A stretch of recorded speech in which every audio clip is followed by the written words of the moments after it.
Arestado ng Benguet PNP ang number 2 most wanted person provincial level.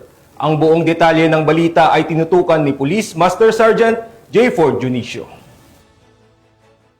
Dahil sa masasating ng kapulisan ng Cordillera sa kanilang kampanya kontra kriminalidad, arestado ng Benguet PNP ang tinaguri ang number 2 most wanted person provincial level sa isinagawang operasyon sa Toledo City, Cebu nito lamang ika-18 ng Nobyembre taong kasalukuyan. Matagumpay ang operasyon dahil sa pagtutulungan ng mga operatiba sa pangunguna ng Bukod Municipal Police Station, katuwang ang Provincial Intelligence Unit ng Benguet Police Provincial Office, Regional Intelligence Unit 14, Toledo City Police Station at Regional Intelligence Unit 7 ng Police Regional Office 7. Arestado ang akusado sa bisa ng warrant of arrest na inilabas noong ika-7 ng Nobyembre 2025 sa La Trinidad, Benguet ni Judge Glinda Tano Ortiz Soriano ng RTC Branch 9, 1st Judicial Region, La Trinidad, Benguet sa kasong 5 counts qualified rape at attempted qualified rape of a minor. Matapos basahan ng kanyang mga karapatan sa salitang kanyang naiintindihan, dinala ang arestado sa tanggapan ng pulisya para sa tamang dokumentasyon at wastong disposisyon bago ito i-turn over sa kinaukulang hukuman.